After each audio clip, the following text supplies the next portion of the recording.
अस्सलाम वालेकुम जी, मैं हूं ज़िया बलोच और आप मुझे सोशल मीडिया पर देख रहे हैं। इस वक्त तमाम सियासी सूरत हाल सिर्फ एक नुक्ते के गिर्द घूम रही है और वो है 29 नवंबर की अहम तरीन तय्यानाती। इस तय्यानाती को लेकर हुकूमत एक तरफ परेशान है, दूसरी तरफ अपोजिशन जो इस वक्त इमरान खान पर मुश्तमिल है वो भी बहुत ज़बरदस्त तैयारियों के साथ है। दूसरी तरफ इस्टेब्लिशमेंट के अंदर भी कुछ खदशात पाए जाते हैं। तो अब ये एक असाब की जो जंग जारी थी वो एक मंतकी अंजाम की तरफ पहुंच रही है और एक नतीजा खेज सूरत हाल सामने आने वाली है। जी, आज देखा जाए तो दो तीन अहम तरीन पेशरफ्त हुई हैं। क्या हुई हैं कि आप जानते हैं कि सदर ममलिकत इस वक्त पाकिस्तान तहरीक इंसाफ के वाहिद रिप्रेजेंटेटिव के तौर पर वो इन मुज़ाकरात में शरीक हैं और ख़ुद इमरान खान ने कहा है कि हमारी तरफ से कोई भी इस मामले पर किसी भी सतह पर बात नहीं कर रहा। हमारी तरफ से एक ही शख्स है जो इस मामले पर बात कर रहा है और वो है सदर ममलिकत। तो आज की इस सूरत हाल को देखा जाए तो बहुत ही अहम तरीन पेशरफ्त हुई है। क्या हुई है कि गुज़श्ता कुछ अरसे से मुस्लिम लीग नून ने ख़ास तौर पर एक बात कर रही थी कि मुशावरत इस हवाले से आर्मी चीफ की तैनाती के हवाले से किसी तौर पर भी इमरान खान से मुशावरत नहीं की जाएगी।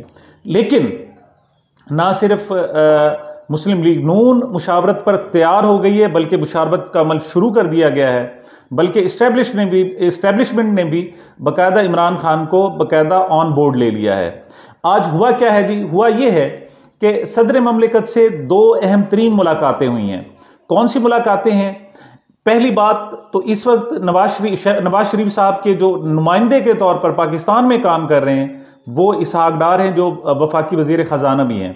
अब लगता ऐसा है कि इस गेम में, इस सारी सूरत हाल में शहबाज शरीफ साहब जो वज़ीर आज़म हैं उनको साइड पर कर दिया गया है। क्यों? वजह क्या थी कि शहबाज शरीफ साहब के बारे में ख्याल ये था कि वो मुस्लिम लीग नून में की बात भी नहीं मान रहे थे, वो इवन नवाज शरीफ साहब की बात भी नहीं मान रहे थे और उनका झुकाव इस्टेब्लिशमेंट की तरफ था, क्योंकि उन्हें खदशा था कि अगर इस्टेब्लिशमेंट की बात ना मानी जाए तो ये सारा निज़ाम, ये जो हुकूमत मौजूद है, ये शायद बरकरार ना रख सके अपने वजूद और शायद धड़ाम से गिर जाए।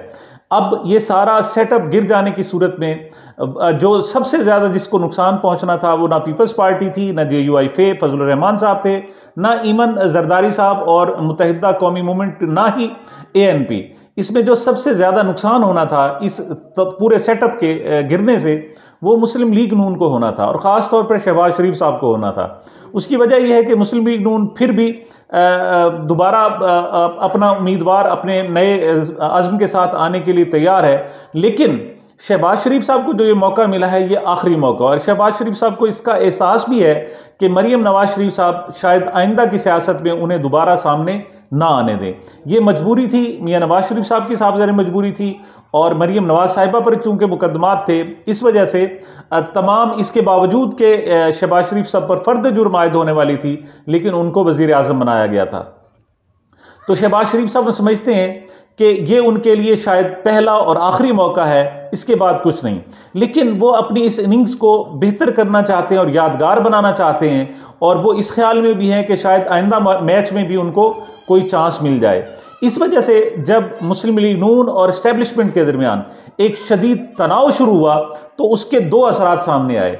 पहली बात तो ये कि इमरान खान ने खुद को इस गेम से सेट बैक किया और पीछे ले गए और उन्होंने कहा जी अब हम इस तय्यानाती से पीछे हट गए हैं, अब क्या इस्टेब्लिशमेंट जाने और नून लीग जाने।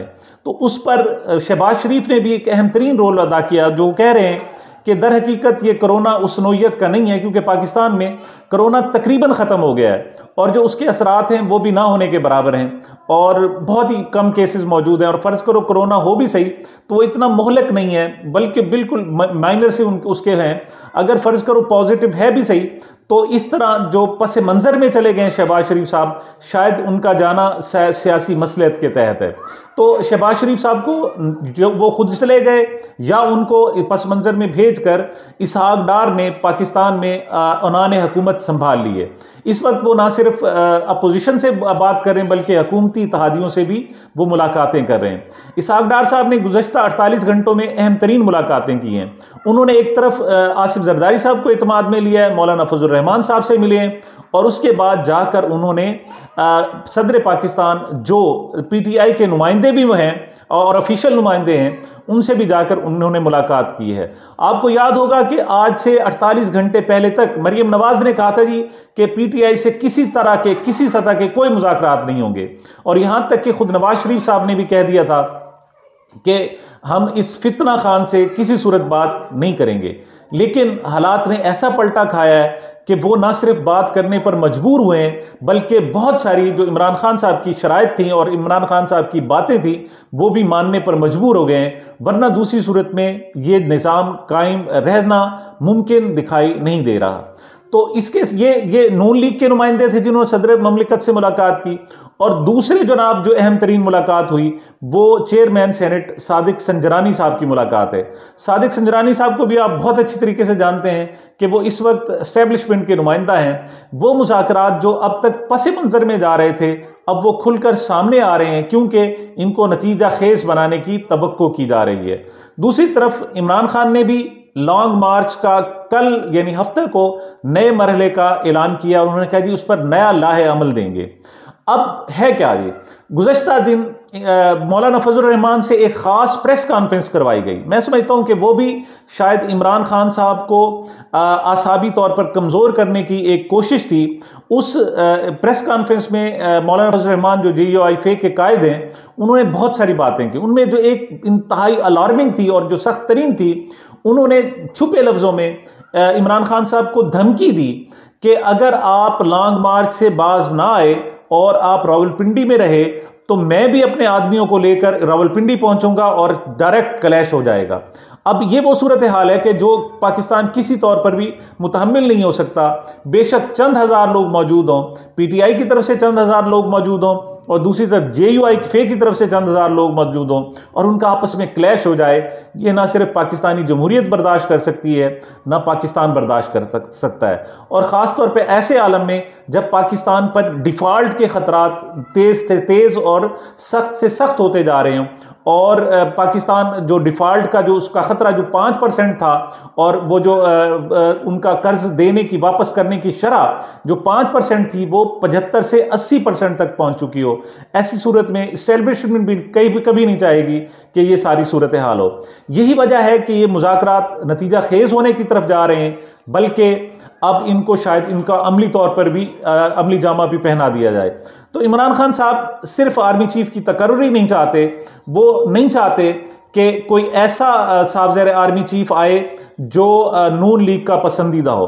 अब इमरान खान आखिर क्यों इतना तरद्दुद किए हुए हैं कि वो एक लॉन्ग मार्च को लेकर खड़े हैं, वो ताक में बैठे हैं और वो देख रहे हैं सूरत हाल को और अब तमाम तैयारियों के साथ मौजूद हैं। ऐसा वो क्यों चाह रहे हैं? उसकी वजह है कि इमरान खान साहब जिसे कहते हैं कि वो अनाड़ी था और उसको इस्टेब्लिशमेंट के जो दाव पेज हैं या जो हुकूमत सियासतदानों के जो दाव पेज हैं उसे नहीं आते थे, उसने इमरान खान को बहुत कुछ सिखा दिया है। वो अब तक चीफ इलेक्शन कमिश्नर की नामजदगी को अभी तक भुगत रहा है।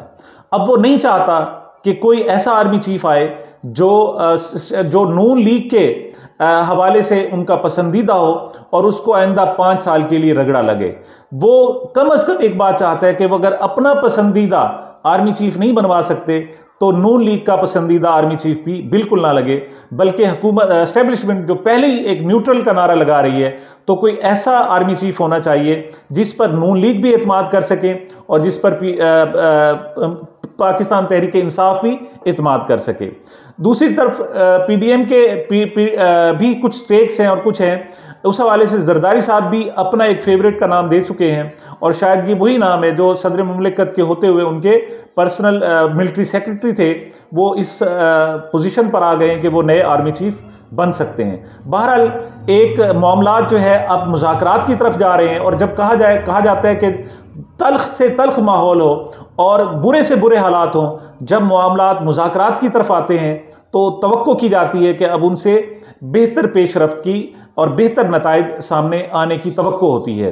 तो अब ख्याल किया जा रहा है कि शायद अब जो लॉन्ग मार्च जो लिथल बनने के लिए जा रहा था और मोहलिक बनने के लिए जा रहा था, शायद वो उस तरह का ना रहे अब आर्मी चीफ की ना सिर्फ तैनाती हो, जैसे मैंने पहले अर्ज किया कि इमरान खान सिर्फ आर्मी चीफ की तैनाती नहीं चाहते बल्कि वो आइंदा के इलेक्शन भी चाहते हैं, और इलेक्शन थोड़ा सा अर्ली कम से कम चाहते हैं। अगरचे वो 2-3 इशारे दे चुके हैं, वो कहते हैं कि मैं 1 साल के लिए भी इंतजार कर सकता हूं, लेकिन वो चाहते हैं कि उनको कम से कम टाइम दे दिया जाए और डेट दे दिया जाए। तो अब आने वाले जो 2 से 3 दिन हैं उनमें 2-3 चीजें मुतवक्के हैं। एक तो वाकई जैसे इस्टेब्लिशमेंट न्यूट्रल का नारा लगाती है, एक न्यूट्रल आर्मी चीफ सामने आ रहे हैं, और दूसरा इलेक्शन की तारीख देने के हवाले से भी बातचीत आखिरी दमों तक, आखिरी नतीजे तक पहुंचने वाली है। उम्मीद की जा सकती है कि इससे पाकिस्तान में हालात बेहतरी की तरफ जाएंगे। ये थी अब तक के मेरी बातें, और नए मिलते हैं नई पेशरफ्त के साथ। तब तक मुझे और मेरे इस चैनल को अपनी मोहब्बतों में याद रखिएगा। बहुत मेहरबानी। अल्लाह हाफिज़।